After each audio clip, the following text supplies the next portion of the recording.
During the whole of a dull, dark, and soundless day in the autumn of the year, when the clouds hung oppressively low in the heavens, I had been passing alone, on horseback, through a singularly dreary tract of country, and at length found myself, as the shades of the evening drew on, within view of the melancholy House of Usher.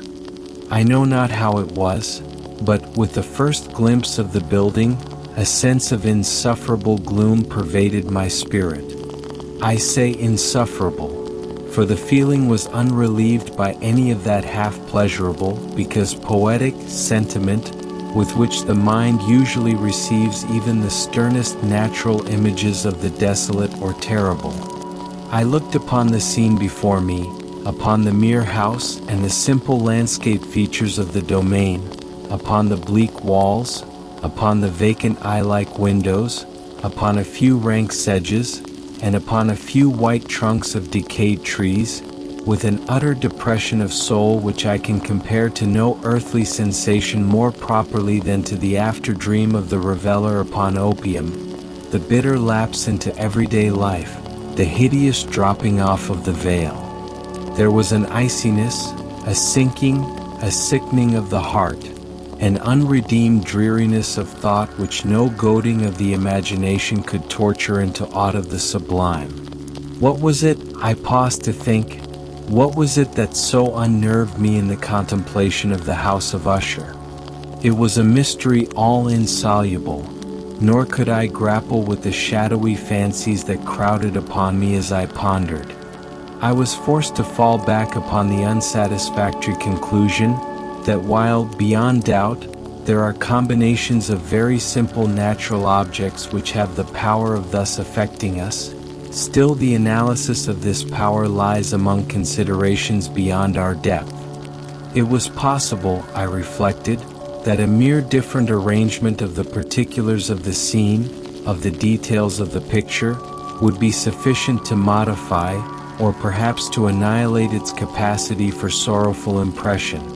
And acting upon this idea, I reined my horse to the precipitous brink of a black and lurid tarn that lay in unruffled luster by the dwelling, and gazed down, but with a shudder even more thrilling than before, upon the remodeled and inverted images of the gray sedge and the ghastly tree stems and the vacant and eye-like windows.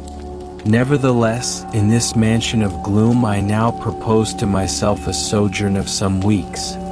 Its proprietor, Roderick Usher, had been one of my boon companions in boyhood, but many years had elapsed since our last meeting. A letter, however, had lately reached me in a distant part of the country, a letter from him, which, in its wildly importunate nature, had admitted of no other than a personal reply. The MS gave evidence of nervous agitation. The writer spoke of acute bodily illness, of a mental disorder which oppressed him, and of an earnest desire to see me as his best, and indeed his only personal friend, with a view of attempting, by the cheerfulness of my society, some alleviation of his malady.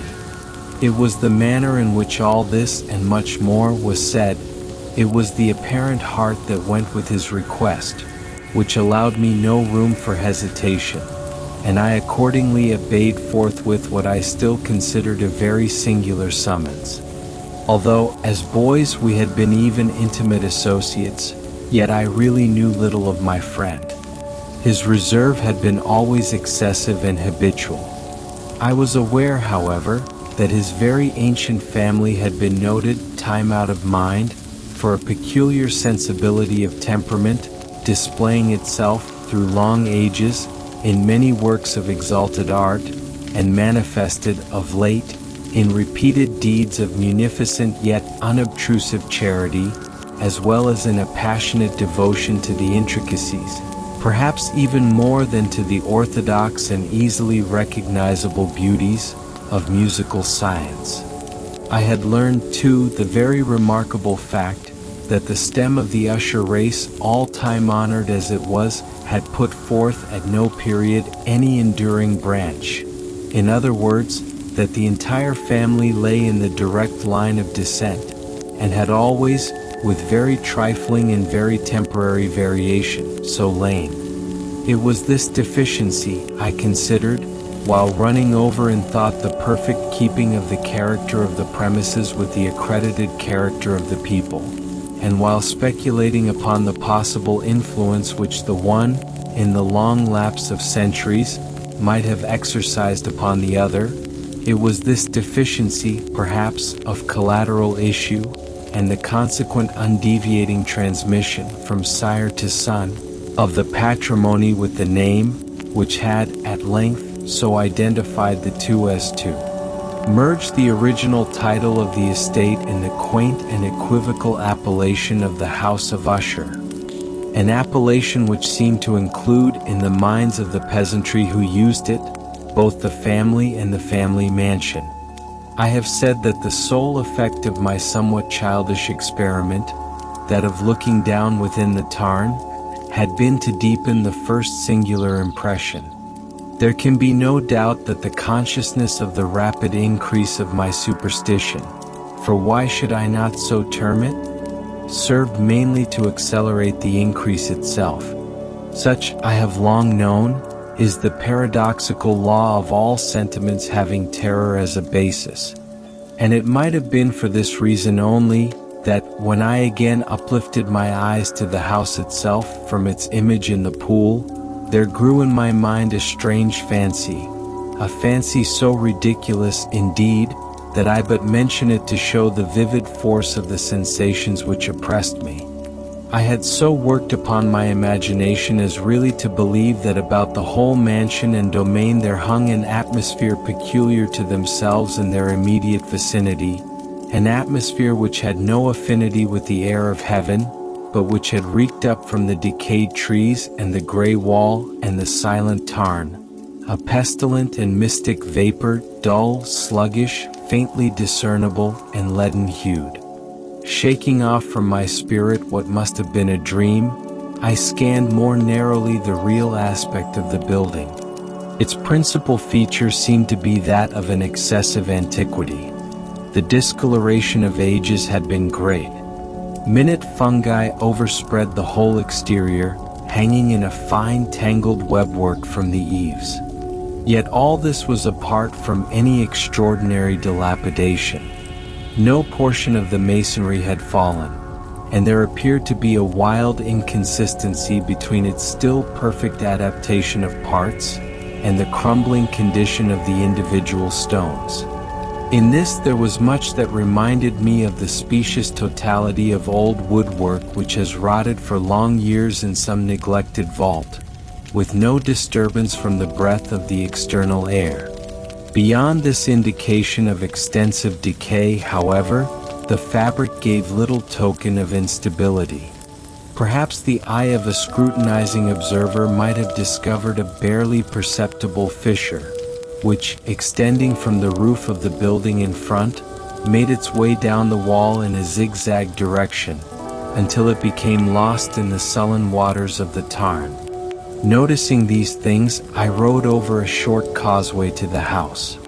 A servant in waiting took my horse, and I entered the Gothic archway of the hall. A valet of stealthy step thence conducted me in silence through many dark and intricate passages in my progress to the studio of his master.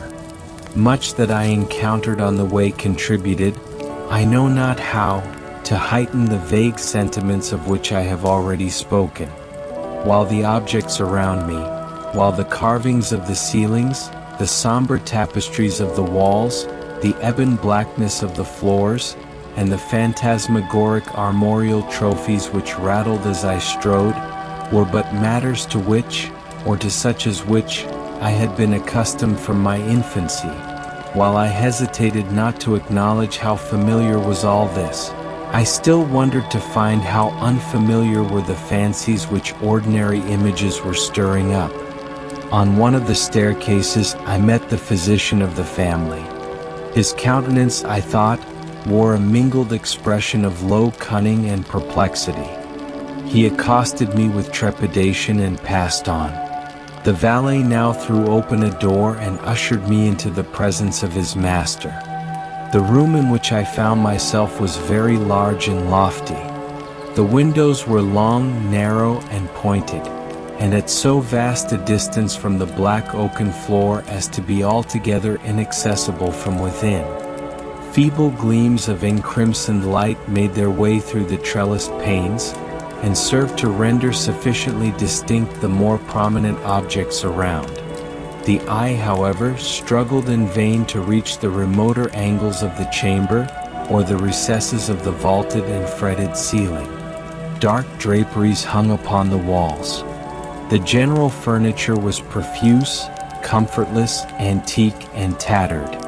Many books and musical instruments lay scattered about, but failed to give any vitality to the scene. I felt that I breathed an atmosphere of sorrow. An air of stern, deep, and irredeemable gloom hung over and pervaded all. Upon my entrance, Usher arose from a sofa on which he had been lying at full length, and greeted me with a vivacious warmth which had much in it, I at first thought, of an overdone cordiality, of the constrained effort of the ennuyé man of the world. A glance, however, at his countenance, convinced me of his perfect sincerity. We sat down, and for some moments, while he spoke not, I gazed upon him with a feeling half of pity, half of awe. Surely man had never before so terribly altered, in so brief a period as had Roderick Usher. It was with difficulty that I could bring myself to admit the identity of the wan being before me with the companion of my early boyhood. Yet the character of his face had been at all times remarkable. A cadaverousness of complexion, an eye large, liquid, and luminous beyond comparison, lips somewhat thin and very pallid, but of a surpassingly beautiful curve, a nose of a delicate Hebrew model, but with a breadth of nostril unusual in similar formations, a finely molded chin speaking in its want of prominence of a want of moral energy, hair of a more than web-like softness and tenuity. These features, with an inordinate expansion above the regions of the temple, made up altogether a countenance not easily to be forgotten. And now in the mere exaggeration of the prevailing character of these features, and of the expression they were wont to convey, lay so much of change that I doubted to whom I spoke. The now ghastly pallor of the skin, and the now miraculous luster of the eye, above all things startled and even awed me.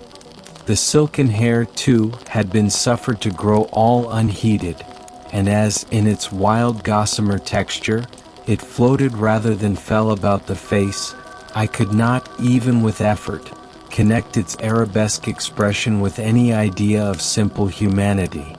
In the manner of my friend I was at once struck with an incoherence, an inconsistency, and I soon found this to arise from a series of feeble and futile struggles to overcome an habitual trepidancy, an excessive nervous agitation. For something of this nature I had indeed been prepared, no less by his letter, than by reminiscences of certain boyish traits, and by conclusions deduced from his peculiar physical conformation and temperament. His action was alternately vivacious and sullen. His voice varied rapidly from a tremulous indecision, when the animal spirits seemed utterly in abeyance, to that species of energetic concision, that abrupt, weighty, unhurried, and hollow-sounding enunciation, that leaden, self-balanced, and perfectly modulated guttural utterance, which may be observed in the lost drunkard, or the irreclaimable eater of opium, during the periods of his most intense excitement. It was thus that he spoke of the object of my visit, of his earnest desire to see me, and of the solace he expected me to afford him. He entered at some length into what he conceived to be the nature of his malady. It was, he said, a constitutional and a family evil, and one for which he despaired to find a remedy, a mere nervous affection, he immediately added, which would undoubtedly soon pass off. It displayed itself in a host of unnatural sensations. Some of these, as he detailed them, interested and bewildered me, although perhaps the terms and the general manner of the narration had their weight.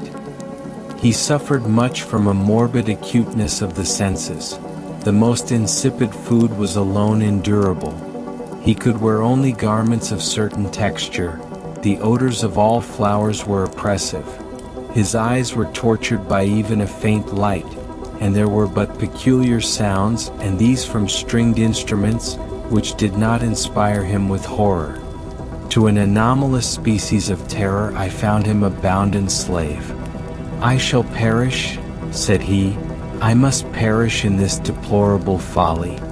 Thus, and not otherwise shall I be lost. I dread the events of the future, not in themselves but in their results.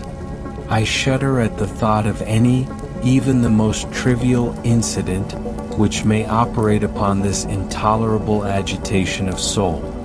I have, indeed, no abhorrence of danger, except in its absolute effect, in terror. In this unnerved, in this pitiable condition, I feel that the period will sooner or later arrive when I must abandon life and reason together, in some struggle with the grim phantasm, fear. I learned, moreover, at intervals and through broken and equivocal hints, another singular feature of his mental condition. He was enchained by certain superstitious impressions in regard to the dwelling which he tenanted, and whence, for many years, he had never ventured forth, in regard to an influence whose supposititious force was conveyed in terms too shadowy here to be restated. An influence which some peculiarities in the mere form and substance of his family mansion had, by dint of long sufferance, he said, obtained over his spirit, an effect which the physique of the grey walls and turrets, and of the dim tarn into which they all looked down, had at length brought about upon the morale of his existence. He admitted, however, although with hesitation, that much of the peculiar gloom which thus afflicted him could be traced to a more natural and far more palpable origin, to the severe and long-continued illness, indeed to the evidently approaching dissolution, of a tenderly beloved sister, his sole companion for long years, his last and only relative on earth. Her decease, he said with a bitterness which I can never forget, would leave him the hopeless and the frail, the last of the ancient race of the Ushers. While he spoke, the Lady Madeline, for so was she called, passed slowly through a remote portion of the apartment, and without having noticed my presence disappeared. I regarded her with an utter astonishment not unmingled with dread, and yet I found it impossible to account for such feelings. A sensation of stupor oppressed me as my eyes followed her retreating steps.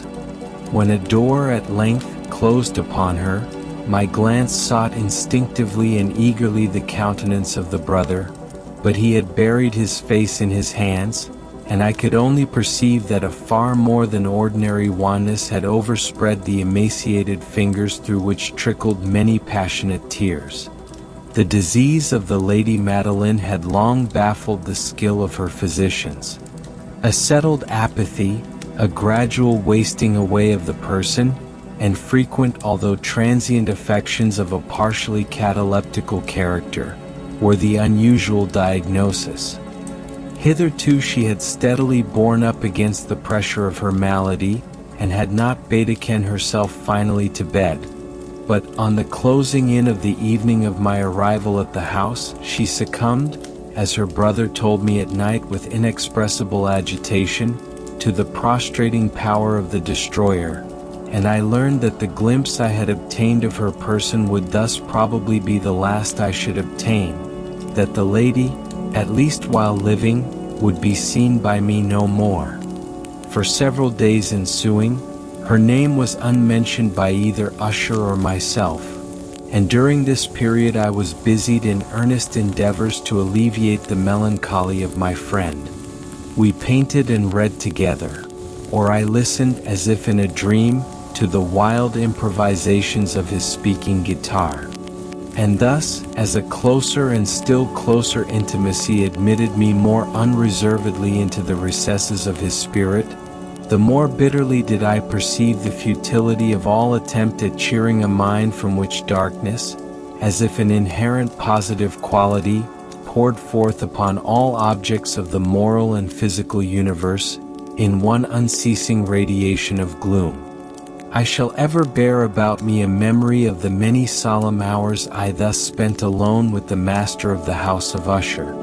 Yet I should fail in any attempt to convey an idea of the exact character of the studies, or of the occupations, in which he involved me or led me the way. An excited and highly distempered ideality threw a sulphurous luster over all. His long improvised dirges will ring forever in my ears. Among other things, I hold painfully in mind a certain singular perversion and amplification of the wild air of the last waltz of von Weber, from the paintings over which his elaborate fancy brooded, and which grew touch by touch, into vaguenesses at which I shuddered the more thrillingly, because I shuddered knowing not why. From these paintings, vivid as their images now are before me, I would in vain endeavor to adduce more than a small portion which should lie within the compass of merely written words. By the utter simplicity, by the nakedness of his designs, he arrested and overawed attention. If ever mortal painted an idea, that mortal was Roderick Usher. For me at least, in the circumstances then surrounding me, there arose out of the pure abstractions which the hypochondriac contrived to throw upon his canvas, an intensity of intolerable awe, no shadow of which felt I ever yet in the contemplation of the certainly glowing yet too concrete reveries of Fuseli. One of the phantasmagoric conceptions of my friend, partaking not so rigidly of the spirit of abstraction, may be shadowed forth, although feebly, in words. A small picture presented the interior of an immensely long and rectangular vault or tunnel, with low walls, smooth, white, and without interruption or device. Certain accessory points of the design served well to convey the idea that this excavation lay at an exceeding depth below the surface of the earth. No outlet was observed in any portion of its vast extent, and no torch or other artificial source of light was discernible. Yet a flood of intense rays rolled throughout, and bathed the whole in a ghastly and inappropriate splendor. I have just spoken of that morbid condition of the auditory nerve which rendered all music intolerable to the sufferer, with the exception of certain effects of stringed instruments. It was, perhaps, the narrow limits to which he thus confined himself upon the guitar, which gave birth, in great measure, to the fantastic character of his performances. But the fervid facility of his impromptus could not be so accounted for. They must have been and were in the notes as well as in the words of his wild fantasias, for he not unfrequently accompanied himself with rhymed verbal improvisations, the result of that intense mental collectedness and concentration to which I have previously alluded as observable only in particular moments of the highest artificial excitement. The words of one of these rhapsodies I have easily remembered.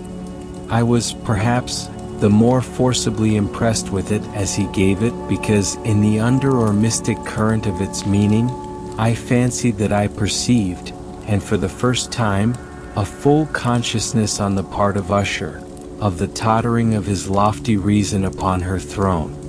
The verses, which were entitled, "The Haunted Palace," ran very nearly, if not accurately, thus. In the greenest of our valleys, by good angels tenanted, once a fair and stately palace, radiant palace, reared its head. In the monarch thought's dominion, it stood there. Never seraph spread a pinion over fabric half so fair. 2 banners yellow, glorious, golden, on its roof did float and flow. All this, was in the olden time long ago, and every gentle air that dallied in that sweet day, along the ramparts plumed and pallid, a winged odor went away. 3 wanderers in that happy valley through 2 luminous windows saw spirits moving musically to a lute's well-tuned law. Round about a throne were sitting Porphyrogene. In state his glory well befitting, the ruler of the realm was seen.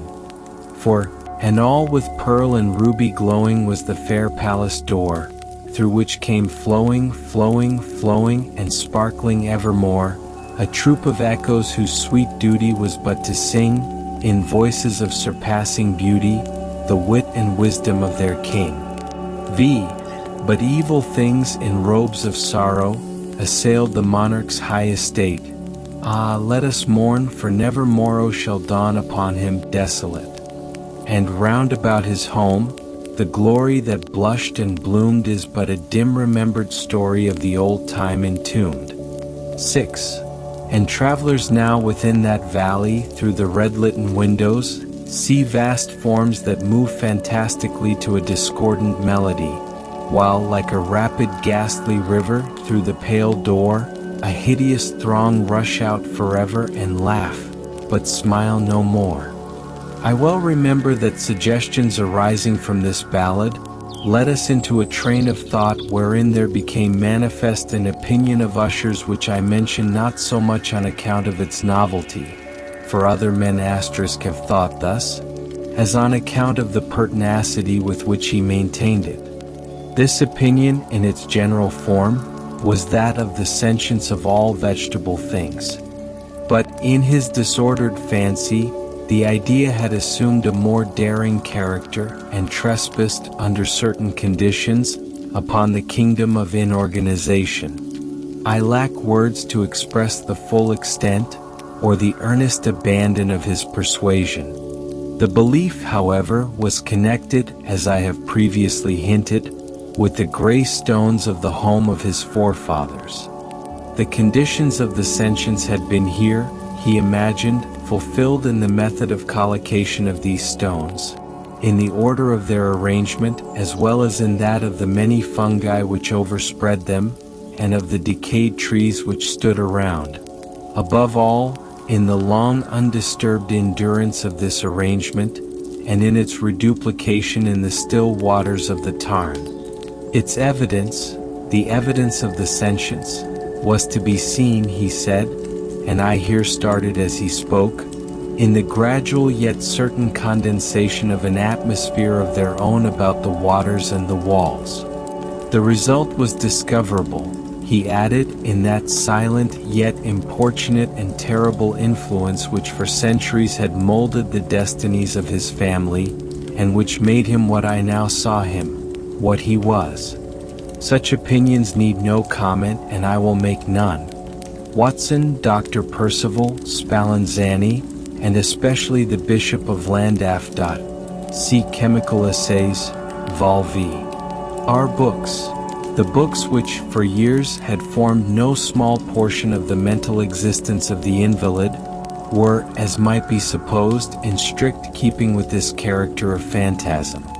We pored together over such works as the Ververt et Chartreuse of Gresset, the Belphegor of Machiavelli, the Heaven and Hell of Swedenborg, the Subterranean Voyage of Nicholas Klim by Hallberg, the Chiromancy of Robert Flood, of Jean d'Indigene, and of de la Chambre, the Journey into the Blue Distance of Tieck, and the City of the Sun of Campanella. One favorite volume was a small octavo edition of the Directorium Inquisitorium by the Dominican Aymeric de Giron, and there were passages in Pomponius Mela about the old African satyrs and oegipans, over which Usher would sit dreaming for hours.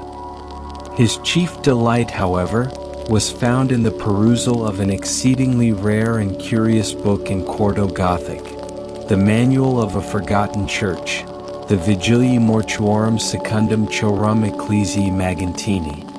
I could not help thinking of the wild ritual of this work, and of its probable influence upon the hypochondriac, when one evening, having informed me abruptly that the Lady Madeline was no more, he stated his intention of preserving her corpse for a fortnight, previously to its final interment, in one of the numerous vaults within the main walls of the building. The worldly reason, however, assigned for this singular proceeding was one which I did not feel at liberty to dispute. The brother had been led to his resolution, so he told me, by consideration of the unusual character of the malady of the deceased, of certain obtrusive and eager inquiries on the part of her medical men, and of the remote and exposed situation of the burial ground of the family. I will not deny that when I called to mind the sinister countenance of the person whom I met upon the staircase, on the day of my arrival at the house, I had no desire to oppose what I regarded as at best but a harmless, and by no means an unnatural, precaution. At the request of Usher, I personally aided him in the arrangements for the temporary entombment. The body having been encoffined, we two alone bore it to its rest. The vault in which we placed it, and which had been so long unopened that our torches, half smothered in its oppressive atmosphere, gave us little opportunity for investigation, was small, damp, and entirely without means of admission for light, lying at great depth, immediately beneath that portion of the building in which was my own sleeping apartment.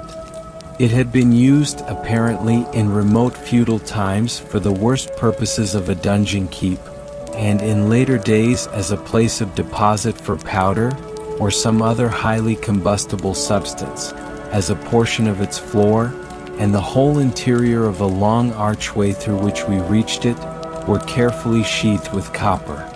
The door, of massive iron, had been also similarly protected. Its immense weight caused an unusually sharp grating sound as it moved upon its hinges. Having deposited our mournful burden upon trestles within this region of horror, we partially turned aside the yet unscrewed lid of the coffin, and looked upon the face of the tenant. A striking similitude between the brother and sister now first arrested my attention, and Usher, divining, perhaps, my thoughts, murmured out some few words from which I learned that the deceased and himself had been twins, and that sympathies of a scarcely intelligible nature had always existed between them. Our glances, however, rested not long upon the dead, for we could not regard her unawed. The disease which had thus entombed the lady in the maturity of youth, had left, as usual in all maladies of a strictly cataleptical character, the mockery of a faint blush upon the bosom and the face, and that suspiciously lingering smile upon the lip which is so terrible in death. We replaced and screwed down the lid, and having secured the door of iron, made our way with toil into the scarcely less gloomy apartments of the upper portion of the house. And now, some days of bitter grief having elapsed, an observable change came over the features of the mental disorder of my friend. His ordinary manner had vanished. His ordinary occupations were neglected or forgotten. He roamed from chamber to chamber with hurried, unequal, and objectless step. The pallor of his countenance had assumed, if possible, a more ghastly hue, but the luminousness of his eye had utterly gone out. The once occasional huskiness of his tone was heard no more, and a tremulous quaver, as if of extreme terror, habitually characterized his utterance. There were times, indeed, when I thought his unceasingly agitated mind was laboring with some oppressive secret, to divulge which he struggled for the necessary courage.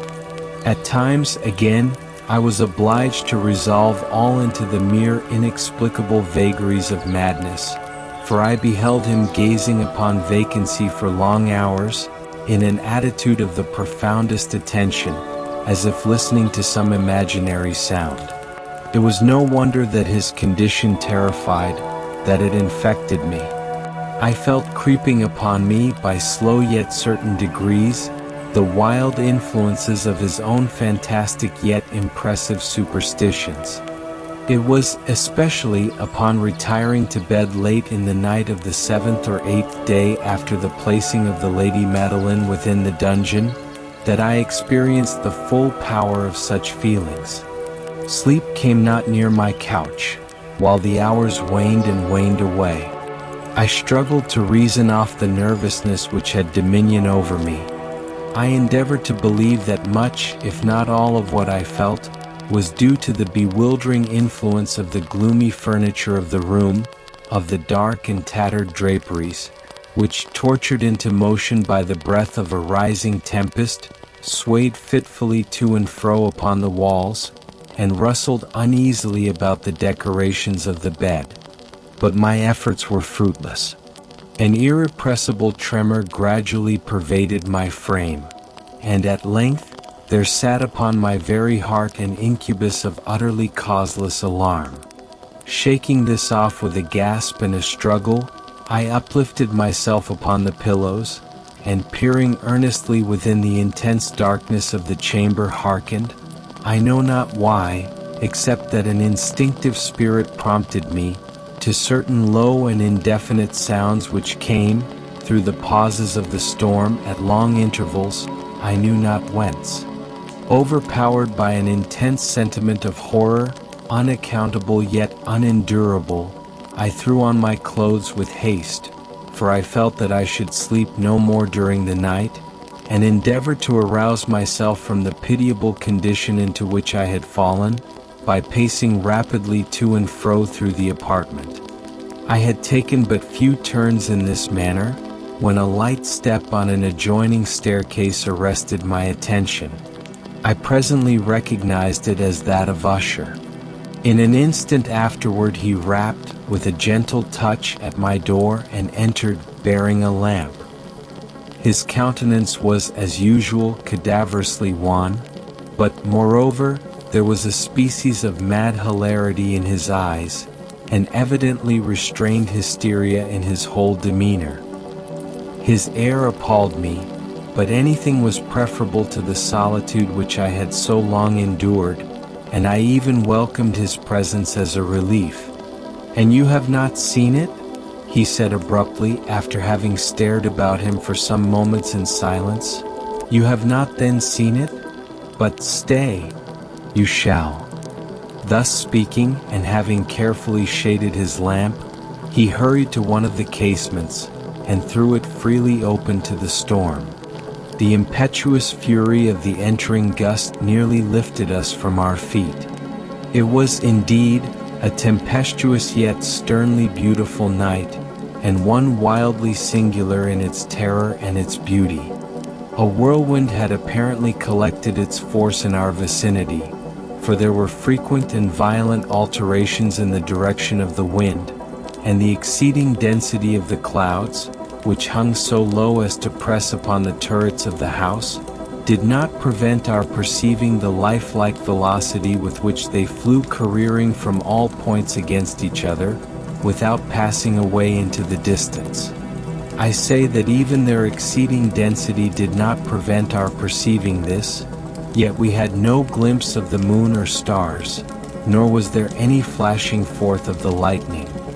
But the undersurfaces of the huge masses of agitated vapor, as well as all terrestrial objects immediately around us, were glowing in the unnatural light of a faintly luminous and distinctly visible gaseous exhalation which hung about and enshrouded the mansion.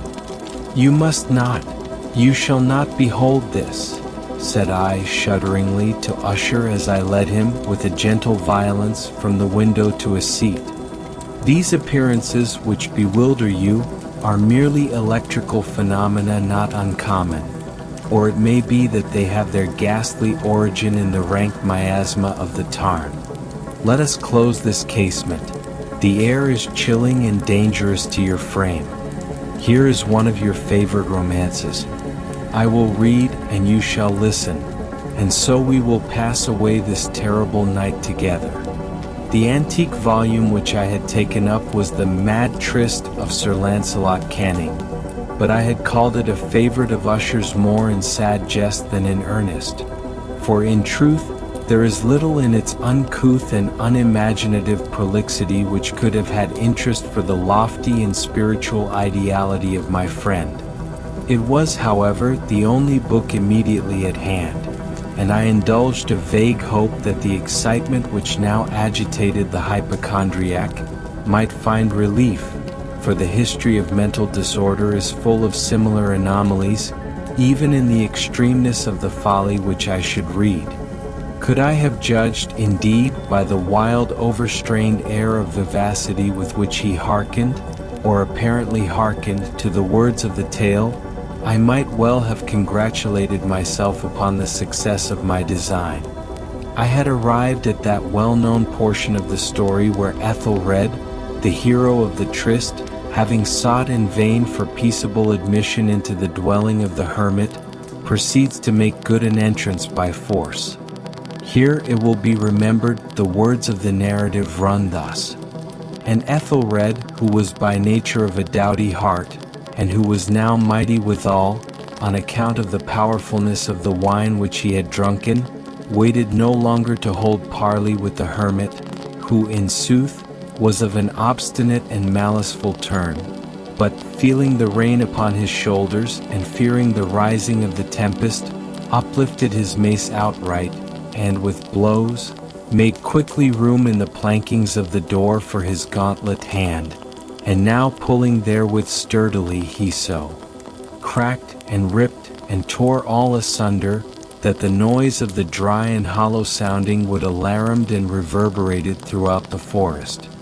At the termination of this sentence I started, and for a moment paused, for it appeared to me, although I at once concluded that my excited fancy had deceived me, it appeared to me that, from some very remote portion of the mansion, there came indistinctly to my ears what might have been, in its exact similarity of character, the echo, but a stifled and dull one certainly, of the very cracking and ripping sound which Sir Lancelot had so particularly described.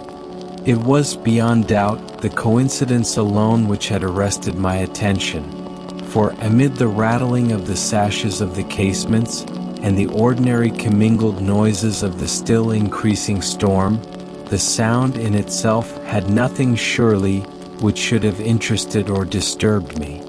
I continued the story. But the good champion Ethelred, now entering within the door, was sore enraged and amazed to perceive no signal of the maliceful hermit, but in the stead thereof, a dragon of a scaly and prodigious demeanor, and of a fiery tongue, which sate in guard before a palace of gold with a floor of silver, and upon the wall there hung a shield of shining brass with this legend enwritten: Who entereth herein a conqueror hath been, who slayeth the dragon the shield he shall win.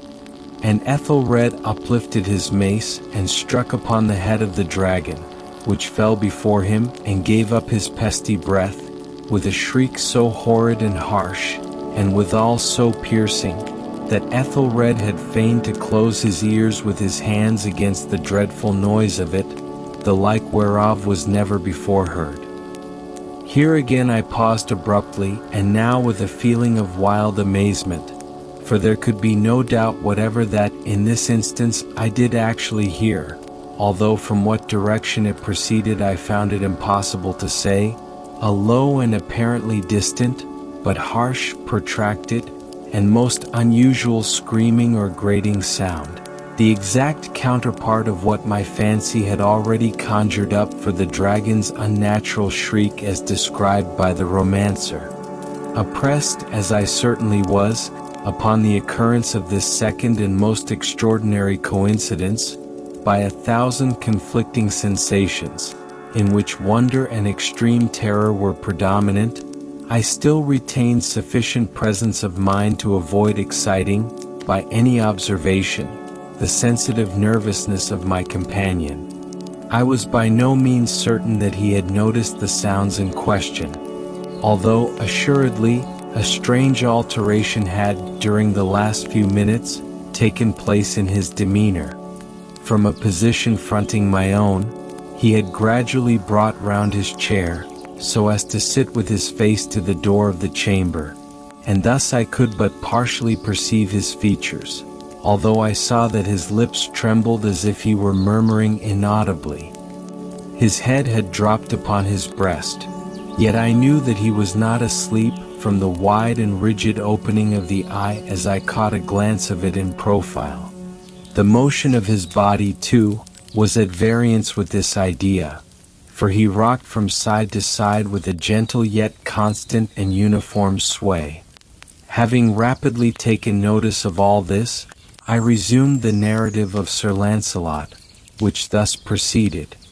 And now the champion, having escaped from the terrible fury of the dragon, bethinking himself of the brazen shield, and of the breaking up of the enchantment which was upon it, removed the carcass from out of the way before him, and approached valorously over the silver pavement of the castle to where the shield was upon the wall, which in sooth tarried not for his full coming, but fell down at his feet upon the silver floor, with a mighty great and terrible ringing sound.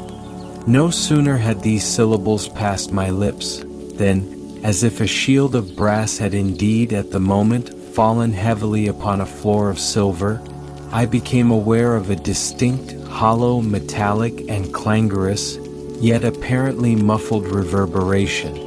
Completely unnerved, I leaped to my feet, but the measured rocking movement of Usher was undisturbed. I rushed to the chair in which he sat. His eyes were bent fixedly before him, and throughout his whole countenance there reigned a stony rigidity. But as I placed my hand upon his shoulder, there came a strong shudder over his whole person. A sickly smile quivered about his lips, and I saw that he spoke in a low, hurried, and gibbering murmur, as if unconscious of my presence. Bending closely over him, I at length drank in the hideous import of his words. Not hear it? Yes, I hear it and have heard it. Long, many minutes, many hours, many days have I heard it, yet I dared not. Oh, pity me, miserable wretch that I am. I dared not speak. We have put her living in the tomb. Said I not that my senses were acute? I now tell you that I heard her first feeble movements in the hollow coffin. I heard them many days ago, yet I dared not speak. And now tonight, Ethelred, ha! The breaking of the hermit's door, and the death cry of the dragon, and the clangor of the shield. Say rather, the rending of her coffin, and the grating of the iron hinges of her prison, and her struggles within the coppered archway of the vault. Oh, whither shall I fly? Will she not be here anon? Is she not hurrying to upbraid me for my haste? Have I not heard her footstep on the stair? Do I not distinguish that heavy and horrible beating of her heart? Madman! Here he sprang furiously to his feet and shrieked out his syllables as if in the effort he were giving up his soul. Madman! I tell you that she now stands without the door. As if in the superhuman energy of his utterance there had been found the potency of a spell, the huge antique panels to which the speaker pointed threw slowly back upon the instant their ponderous and ebony jaws. It was the work of the rushing gust. But then without those doors there did stand the lofty and enshrouded figure of the Lady Madeline of Usher. There was blood upon her white robes, and the evidence of some bitter struggle upon every portion of her emaciated frame. For a moment she remained trembling and reeling to and fro upon the threshold, then with a low moaning cry, fell heavily inward upon the person of her brother, and in her violent and now final death agonies, bore him to the floor a corpse, and a victim to the terrors he had anticipated. From that chamber and from that mansion I fled aghast. The storm was still abroad in all its wrath as I found myself crossing the old causeway. Suddenly there shot along the path a wild light, and I turned to see whence a gleam so unusual could have issued, for the vast house and its shadows were alone behind me. The radiance was that of the full setting and blood-red moon, which now shone vividly through that once barely discernible fissure, of which I have before spoken as extending from the roof of the building, in a zigzag direction to the base. While I gazed, this fissure rapidly widened. There came a fierce breath of the whirlwind. The entire orb of the satellite burst at once upon my sight. My brain reeled as I saw the mighty walls rushing asunder. There was a long tumultuous shouting sound like the voice of 1,000 waters, and the deep and dank tarn at my feet closed sullenly and silently over the fragments of the House of Usher.